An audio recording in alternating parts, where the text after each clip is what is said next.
RL Location Automobile. Pour toutes vos locations de voitures et utilitaires en Guadeloupe, faites appel à RL Location Automobile.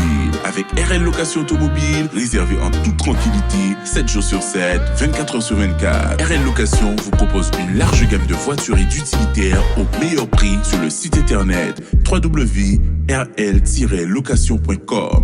RL Location, c'est aussi l'assistance et la livraison. Pour tout renseignement, contactez-nous au 05 90 106 687. RL Location Automobile, la location en toute simplicité.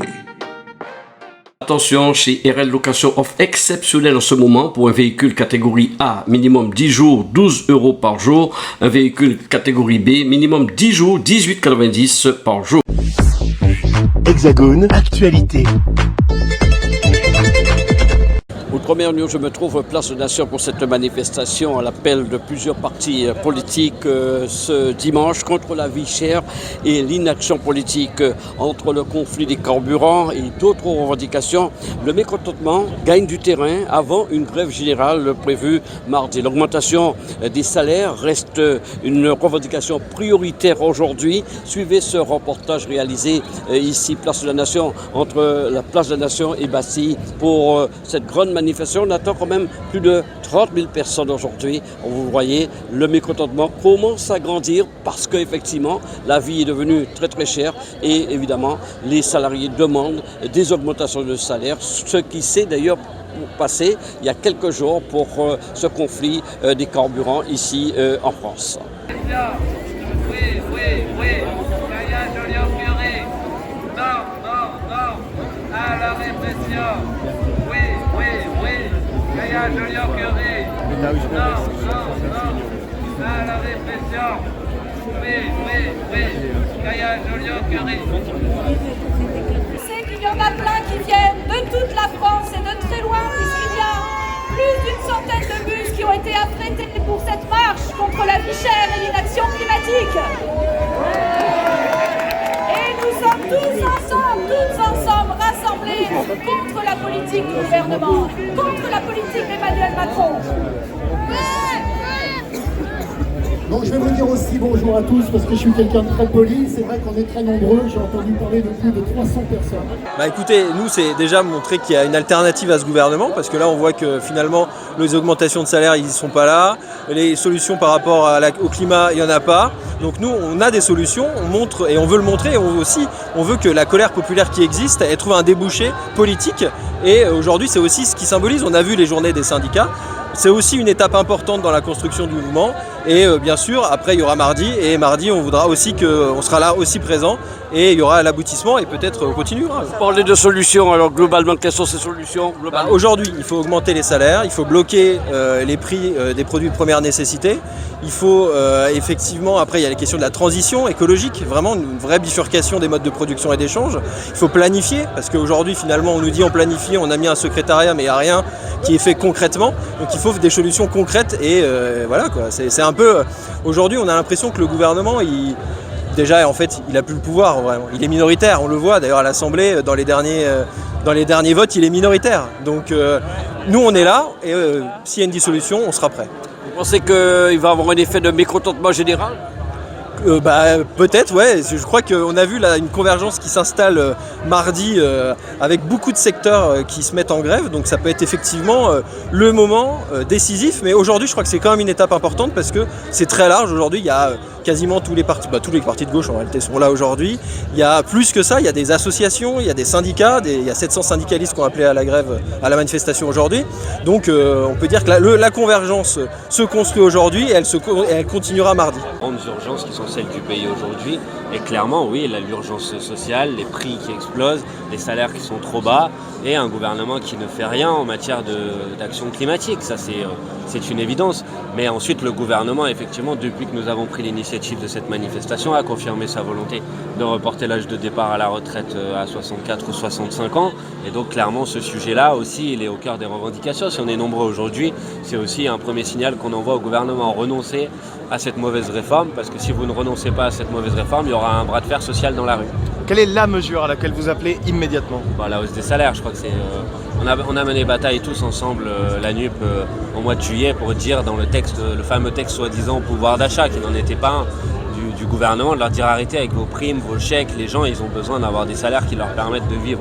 Donc on a proposé notamment l'augmentation du SMIC au-delà de 1 500 €, et puis des augmentations de salaires, une conférence nationale qui soit organisée sur la question des salaires. Ça c'est la première mesure qui est déterminante, et la deuxième c'est le blocage des prix, parce qu'on voit que les prix aujourd'hui sont en train d'exploser et que ça rend la vie tout simplement impossible pour une grande partie des Françaises et des Français. Là j'ai remonté un peu le cortège, j'ai l'impression qu'il y a déjà pas mal de monde, il y a des gens qui arrivent de toute la France, et oui c'est important d'être là pour dire combien on ne lâche rien et combien tous les engagements qu'on a pris pendant la campagne restent nos combats d'aujourd'hui dans l'Assemblée nationale, et de faire en sorte que Macron entende la colère, parce que là, moi j'ai jamais vu autant de colère dans les personnes qui m'adressent la parole dans la rue. Il y en a qui n'arrivent pas à payer déjà, là maintenant, leur charge locative, alors même que l'électricité et le chauffage n'est pas encore branché. Donc là les gens ne peuvent plus, on est à bout, les gens ne peuvent plus quoi. Donc il faut arrêter cette politique de casse sociale permanente. Voilà. Madame Bosso, les Outre-mer traversent aussi beaucoup de difficultés. Un mot pour la Pointe-Martinique. Mes respects à vous aux Outre-mer, parce que je sais que la situation est encore pire là-bas qu'elle l'est ici en métropole. Et vraiment, on est avec vous. Il y a des endroits où il n'y a pas d'eau, il y a des endroits où vous n'arrivez plus du tout même à avoir accès à la nourriture. Vraiment, on est avec vous, on ne vous lâche pas. Plus de 10 milliards d'euros, et que son patron, le patron de Total, a bénéficié d'une hausse de 52% de son salaire. Excusez-moi, est-ce que vous pouvez... La lutte des raffineurs, comme celle des ouvriers de maintenance des centrales du nucléaire, des salariés du nettoyage, de la SNCF ou des banques, cette grève est légitime. Le combat pour la hausse des salaires est juste, parce qu'aujourd'hui nous nous battons pour vivre et pas pour survivre. Et si, en tant qu'activiste climat, ce combat résonne tant, c'est que Total ne se contente pas d'exploiter des ouvriers en France et par le monde. Total, c'est un criminel climatique. Total a beau verdir son image en changeant de nom, de logo, en se présentant comme un acteur des énergies renouvelables, le fond reste le même. La majorité de ses investissements est encore dirigée vers les énergies fossiles, et nous emmène droit vers un monde invivable. Sur toutes les questions de dépenses des collectivités territoriales. Donc vous avez énormément de collectivités territoriales, des municipalités, des départements, des régions qui font face à une explosion des tarifs, notamment énergétiques. C'est le cas pour toutes les personnes qui connaissent des lycées, des écoles primaires, des collèges. Tous ces bâtiments aujourd'hui, leur facture énergétique explose. Le coût du matériel pour faire fonctionner les écoles explose. Donc il y a un vrai enjeu autour de ça, de pouvoir aider les collectivités à prendre ça en charge. Monsieur, pourquoi vous manifestez cet après-midi ? Pour les prix et puis pour la retraite. La retraite. Alors, vous êtes vous-même à la retraite, comment ça se passe ? Difficilement. On a subi, le fait qu'on n'a pas eu d'augmentation pendant 5 ans. Ils viennent nous faire un petit rattrapage. Mais maintenant, il y a 6% d'inflation et on voudrait bien que ça soit rattrapé. Et vous pensez qu'aujourd'hui, au quotidien, la vie devient difficile pour vous ? Oui, bien sûr. Moi, je vois bien mes enfants qui ont du mal. Et ici, l'hiver arrive. On va avoir beaucoup de mal à se chauffer, à s'éclairer et beaucoup de choses. Quand on vous voit, on a l'impression que vous n'êtes pas un habitué des manifestations. Si. Vous vous sentez... Ah, vous êtes un habitué. Oui, vous avez toujours milité. J'étais à la CGT auparavant, donc voilà. J'ai toujours milité. Beaucoup de manifestants cet après-midi avec ce panneau, pouvoir remplir son frigo dignement. Monsieur, quand on voit ce panneau, ça veut dire que vous avez du mal à remplir votre frigo aujourd'hui ? Il y a 10 ans, j'avais moins de mal. Mais depuis que Macron est président, on a beaucoup plus de mal. Hein. Parce que les retraites ont baissé, je ne sais pas si vous êtes au courant, il y a 5 ans, les retraites. Il a augmenté la CSG, donc automatiquement la retraite a baissé. Et donc, voilà. Et donc j'achète plus les... Qu'est-ce que vous n'achetez pas au quotidien que vous achetiez auparavant ? Du saumon ou du homard, j'achetais. Oui. Maintenant, j'achète plus. Oui. Voilà. Oui. Le régime sec, là ? Le régime sec, pâtes, même si elles ont augmenté, haricots verts, pizza Vega, etc. Voilà. C'est également est avec nous. Alors, ce mécontentement, on le voit, il y a énormément de gens ici. Vous vivez comment ces difficultés au quotidien? Vous êtes aussi victime de cette vie chère aujourd'hui? On est tous victimes de la vie chère. Là, c'était une manifestation contre la vie chère. Et on voit que depuis quelques années, maintenant depuis au moins ces 2-3 dernières années, que vraiment tout a augmenté. Il n'y a pas que l'essence. Il faut savoir que l'essence, que ce soit le carburant, que ce soit le diesel ou l'essence normale, actuellement, elle est à plus de 2 € le litre. Donc il y a des gens qui ont des revenus qui ne peuvent plus se permettre de rouler, de prendre leur voiture, et simplement d'aller faire les courses avec. Ne parlons pas de travailler, c'est encore pire. Il n'y a pas que l'essence, il y a l'électricité, le gaz. Maintenant, quand vous allez faire les courses, le frigo, le caddie, pour 100 €, vous n'avez plus rien. Alors qu'avant, avec 100 €, vous mangez pour la semaine. Maintenant, vous allez faire des courses, vous prenez 100 € de courses, ça tient un jour et demi. Il faut revenir au supermarché. Bonjour, chers camarades. Ça faisait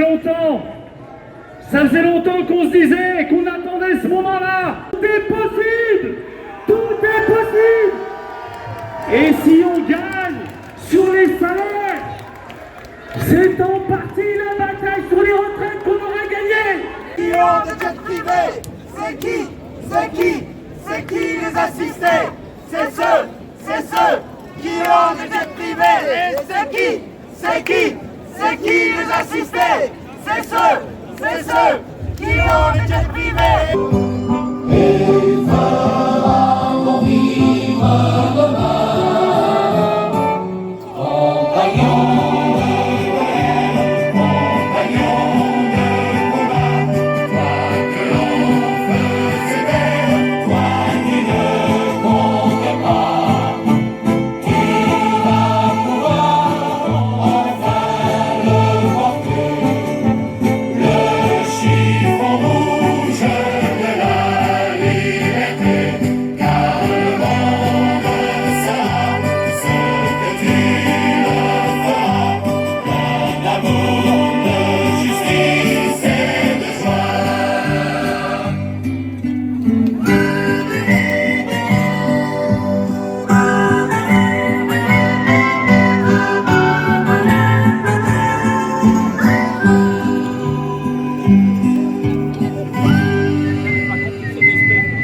Outremernews.fr, le site de l'actualité Outre-mer, 24 heures sur 24 et 7 jours sur 7. Retrouvez la chaîne Outremer News sur YouTube.